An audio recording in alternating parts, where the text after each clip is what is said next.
For her 8th birthday, Diamond didn't wish for a pony, a Nintendo Game Boy, or even to find out who her father was. She wished for one thing: to kill the woman. But the woman was already dead. Diamond plotted a path towards Happy Springs Motel and avoided the worst parts of the cracked, uneven sidewalk, but stomped in each puddle of water. Rain soaked her long braids, and the soggy paper bag of groceries she carried dwarfed her. She ignored the roar of the cars that passed her on Virginia's U.S. Route 1 as she squeezed the bag closer to her flat chest. The red strands of her bangs blurred her vision, and she blew them out of her way. Couldn't even get one lousy wish, she grumbled. A quick wipe across her face with the back of her hand only paused the raindrops that dripped from the brim of her hoodie and down her nose. She dug into her back pocket for the oversized green key ring to hotel room 115. Home, at least for today. Resentment churned in her stomach. She scrunched her freckle-covered nose, and her eyes stung with unshed tears. She sniffled, rapidly blinked, and shunned the weakness. Pushing hard on the door, she fumbled with the key. The rain-swelled door wouldn't budge. She muttered under her breath, "Stupid hotel, stupid door, stupid wish." Shoving her small shoulder into the door, she pushed with all her weight. With a groan, the door released, and she stumbled forward. The toe of her tennis shoe snagged on the crooked threshold, and she fell heavily, scraping her knee through the already gaping hole in her jeans. She flattened the mountain of cellophane bags, and a tall, lean jug of milk tumbled from the ripped sack. A giggle escaped her lips. "I'm okay, Mom. The ramen noodles saved me." No response. Her heart picked up its pace and thudded hard in her chest. She scrambled to her feet. A quiver of fear laced her voice. "Mom?"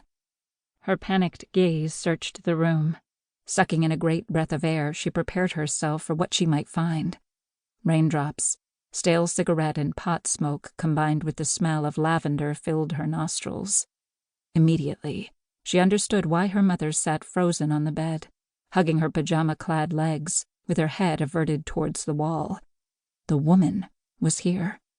From the corner of her eye, she caught a glimpse of scraggly, long gray hair before the woman's black-and-white form faded into the wallpaper. With a swoosh of air, Diamond released the breath she'd been holding. Relief flooded her limbs. Her mother was okay. Until the next time the woman came. Bending down, she filled her arms with the little square noodle bags and dumped them between mounds of half-melted candles on the out-of-date wooden dresser. "Hey, Mom! Got some grub?" In the dimly lit room, her voice was overly bright and loud. On the corner of the old dresser, a half-full jug of milk laid in a bed of melted ice cubes. She dragged the milk out, twisted off the lid, and sniffed. Wrinkling her nose, she replaced the lid and dropped the jug into a small, open trash can. Hooking her fingers through the handle of the new milk, she plopped it in the bucket. "Don't worry, I'll get more ice." She tossed her wet hoodie on top of a small heap of clothes in the corner. Her gaze lingered on the TV, and she longed to drown out the morning with an episode of Full House. Instead, she walked over to her mom, her purple Skechers squishing with each step. Brushing aside the little bottles of pills that helped her mom get through her days and nights, she crawled up on the bed and snuggled beside her. Her mom was old, almost 30. Reaching up, she stroked her mother's once vibrant red hair back from her high forehead. Her mother felt cold to the touch. She had for years. Diamond assumed that was how the Walking Dead felt. Cold. Her mother clutched her hand within her frigid grasp.